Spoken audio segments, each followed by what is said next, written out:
Salam, selamat pagi untuk anak-anakku. Salam sejahtera untuk kalian. Pada hari ini kita kembali berjumpa dalam lanjutan penjelasan materi kita. Sebelumnya, mari kita memulainya mohon tuntunan dari Tuhan lewat doa. Oleh sebab itu, silakan ambil posisi dan sikap berdoa.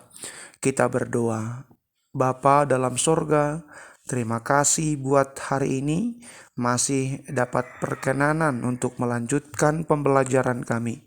Oleh sebab itu, Bapa, pada hari ini kiranya Engkau memberikan kami kekuatan, memberikan kesehatan, kecerdasan untuk mengerti, memahami apa yang sudah diajarkan oleh guru-guru kami.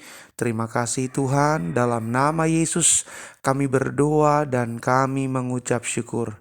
Amin. Baik anak-anakku, pada pagi hari ini kita melanjutkan materi pembelajaran kita dengan topik memilih untuk tidak berputus asa.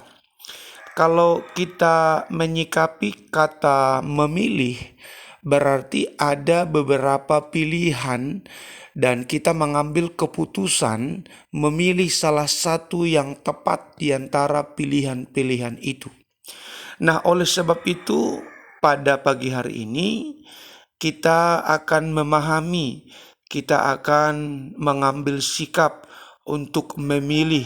Tentunya pilihan kita adalah pilihan yang tepat, pilihan yang sungguh dikenan oleh Tuhan, yaitu memilih untuk tidak berputus asa.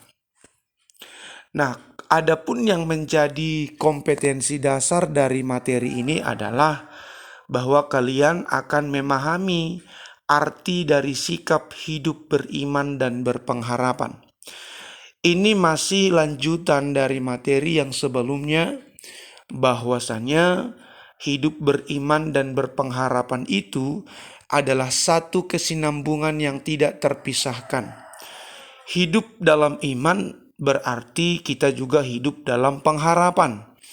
Nah, oleh sebab itu, maka kalian akan dituntun, dibimbing, supaya mengerti arti seperti apa hidup beriman dan berpengharapan, khususnya dalam konteks kehidupan iman Kristiani kita. Adapun yang menjadi indikator hasil belajar, maka kalian akan dapat menjelaskan arti berputus asa itu apa. Ya, jangan pula kita tidak mengerti, tapi kita mengalami. Nah, kira-kira begitu. Apa pesan Tuhan terhadap orang yang berputus asa? Apa firman Tuhan? Apa penguatan dari Tuhan untuk mereka yang berputus asa? Lalu dapat menjelaskan selaku anak Tuhan, kita tidak boleh berada dalam posisi berputus pengharapan, karena kita punya iman dan kita punya pengharapan, kita punya Tuhan yang besar. Selanjutnya, introduksi ataupun menjadi pengantar pada materi ini. Usia remaja seperti kalian ini adalah masa atau periode di mana sifat dan sikap yang menetap sudah mulai terbentuk dan muncul dan terlihat.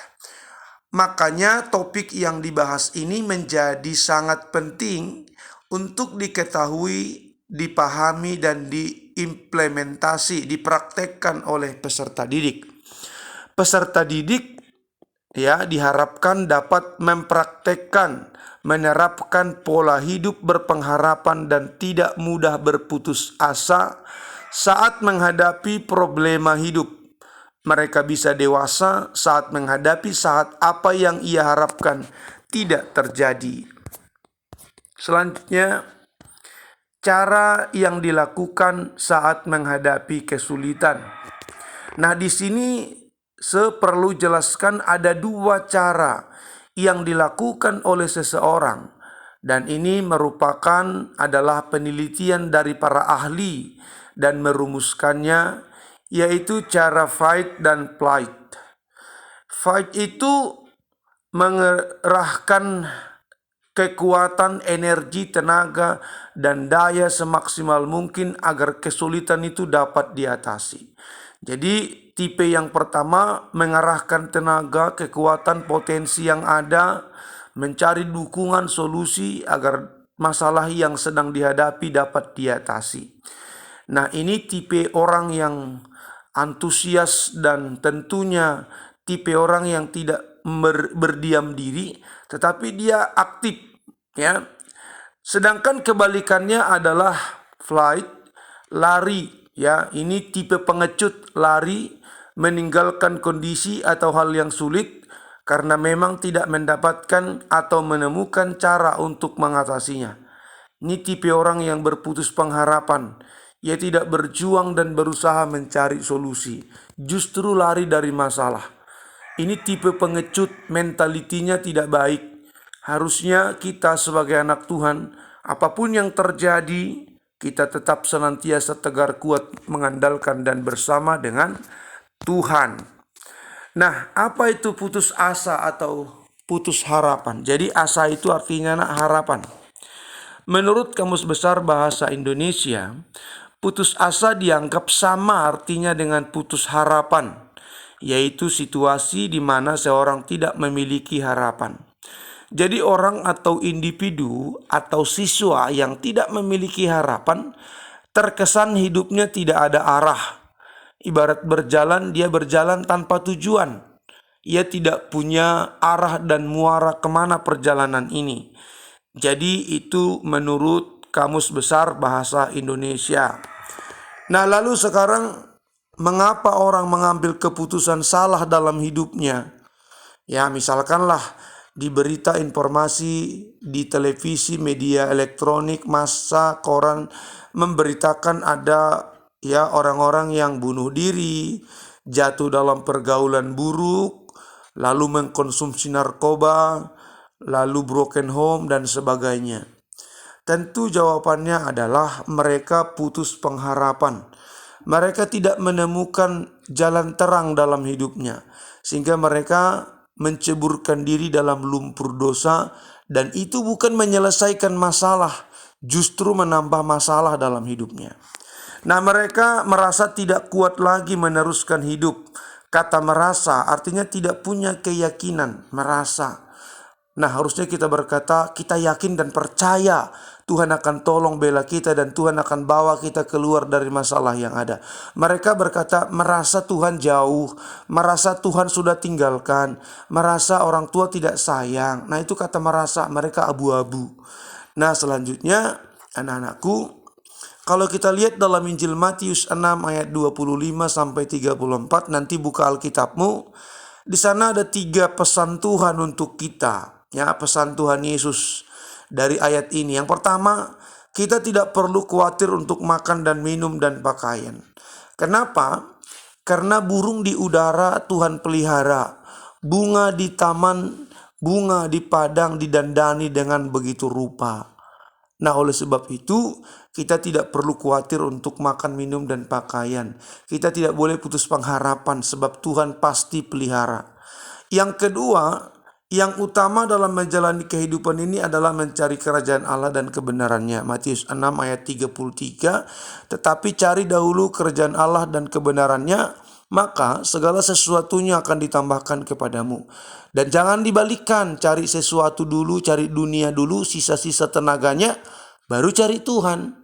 Yang benar adalah Tuhan yang utama dan pertama. Sebab kalau kita sudah di dalam Tuhan, Tuhan yang buka jalan untuk segala kebutuhan dan keperluan kita.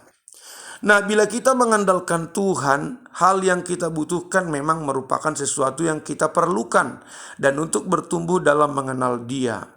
Jadi, ya, kita harus bisa memilah, membedakan mana keinginan, mana kebutuhan.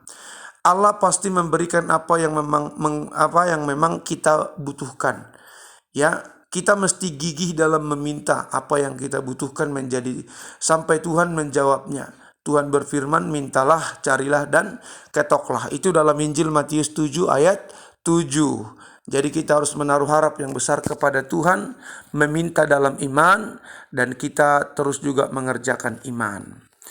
Kita juga harus bisa membedakan antara kebutuhan dan keinginan. Sebagai seorang siswa atau remaja Kristiani, maka kita mesti mengerti membedakan mana kebutuhanmu dan mana yang keinginanmu. Nah, kira-kira sekarang kebutuhanmu apa?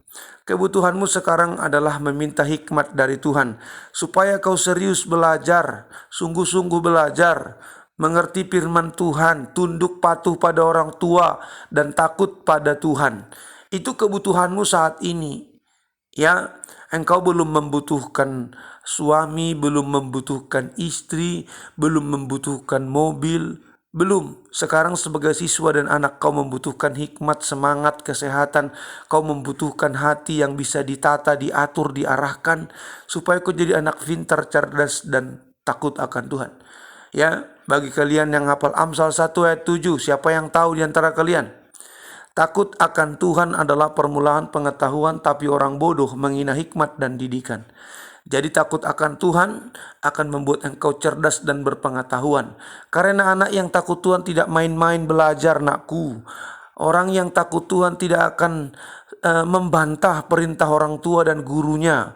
Ia akan mengerjakan sebaik mungkin karena ia takut Tuhan. Ia berpikir sekolah belajar adalah ibadahnya kepada Tuhan. Selanjutnya tentu Tuhan tidak akan jawab anak yang berdoa untuk keinginannya. Ya, sebab keinginan seringkali untuk disombongkan, dipamerkan kepada orang lain. Ya, keinginanmu untuk sesuatu yang tidak selaras dengan hati Tuhan tentu tidak akan didengar dan dijawab Tuhan. Nah, ciri pribadi yang tidak mudah berputus asa, dia kuat menghadapi dalam segala tantangan. Ia tidak mudah putus asa, tidak komplain, tidak bersungut-sungut, tapi perbanyak bersyukur. Tenang saat mengalami masalah agar ia bisa mencari solusi. Dia nggak gerasak gerusuk, hepot ya bahasa kita. Ia tetap mengandalkan Tuhan sebab ia tahu bahwa Tuhan turut bekerja dalam segala sesuatu untuk mendatangkan kebaikan bagi setiap orang yang mengasihi Allah. Roma 8:28. Baca nanti ya nak. Tetap positif thinking terhadap hal yang diizinkan oleh Tuhan Allah dalam hidupnya. Nanti juga pelajari kisah Ayub. Ayub orang yang sungguh diberkati Tuhan, dalam satu malam dari konglomerat bisa menjadi melarat. Tetapi ending hidupnya Tuhan mengembalikan, memberkati dia 2 kali lipat. Ya. Nah, kesimpulan dari penjelasan pada saat ini adalah jika kita simak kata memilih berarti tidak berputus asa. Memilih berarti tidak berputus asa. Itu adalah pilihan. Hikmat Tuhan akan menuntun kita untuk tetap memilih tegar dan kuat dalam setiap masalah. Remaja Kristen mesti belajar banyak hal dalam pengiringannya sebagai anak Tuhan. Seorang siswa mesti bisa menjadi contoh, teladan, dan inspirasi buat banyak orang. Demikian penjelasan pada hari ini. Semoga kalian bisa menangkap dan menyikapi, menyimak dengan baik, mendapatkan pesan Tuhan untuk menambah wawasan, menambah pemahaman pada hari ini. Tuhan memberkati kita. Setelah ini lanjut ke ruang diskusi. Bagi kalian yang kurang paham silakan japri, saya akan jelaskan hal-hal yang kalian kurang pahami. Terima kasih buat perhatian, kebersamaan, atensi kita hari ini. Mari kita tutup dalam doa. Tuhan, terima kasih kami sudah selesai mengerjakan dan mendengarkan. Tuhan, tolong kami memahami konsep dan kami boleh mengerti supaya kami memilih tidak berputus asa saat menghadapi masalah-masalah yang Kau izinkan. Berikan kami kekuatan untuk bertahan dan bergerak mencari iman dan mencari Tuhan, supaya kami terus hidup dalam pengharapan, hidup dalam iman. Berkati orang tua kami yang bekerja, berkati juga kesehatan semua, supaya kami semua sehat dalam perlindungan Tuhan. Terima kasih Bapa, terpujilah nama-Mu. Dalam nama Yesus kami berdoa bersyukur pagi ini. Amin. Baik anak-anakku, selamat pagi dan Tuhan berkatimu. Salam sehat. Shalom.